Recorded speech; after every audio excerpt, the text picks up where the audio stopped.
বেলা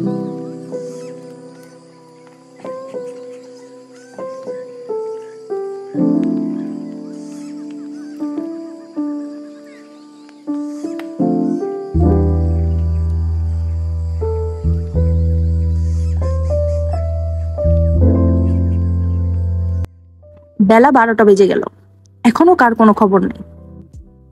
আর আমি সারাদিন কাজ করতে করতে মরতেছি। এই বাড়িতে আসার পর থেকে একটা দিনও আমি শান্তির মতন থাকতে পারলাম। সারাদিন শুধু কাজ আর কাজ। বাবার বাড়ি থাকার সময় কতই না ভালো ছিলাম, আর এখানে বলে শাশুড়ি নাকি মায়ের মতো। কই, সারাদিন ঘরে বসে বসে টিভি দেখবে, আর তার মেয়েটাও সারাদিন মোবাইল টিভি। আর ভাবি এটা দাও, ভাবি ওইটা দাও।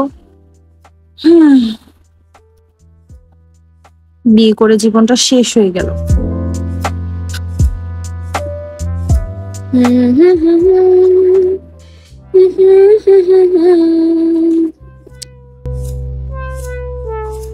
ভাবি,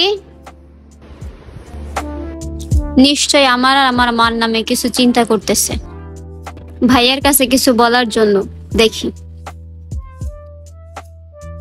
ভাবি, ভাবি, এই ভাবি, এখানে বসে বসে কি ভাবতেছেন? কই না তো, কি ভাববো? নিশ্চয় আমার কথা আর আমার মার কথা ভাবতেছেন, কিভাবে ভাইয়ের কাছে আমাদের ছোট করা যায়। না না না না, আমি এগুলি কেন ভাববো বলো? আর তোমরা কি আমার পর যে আমি তোমাদের সম্পর্কে এগুলি ভাববো বলো? আপনার ভাবনায় তো সেটাই মনে হয়। না, সারাদিন কাজ করেছি তো, আর আমাকে হেল্প করার মতো কেউ নেই, তাই আর কি বসেছিলাম। বসো না, বসো বসো। না না, আমি বসবো না। আমার রুমে তাড়াতাড়ি এখনই চা দিয়ে যান।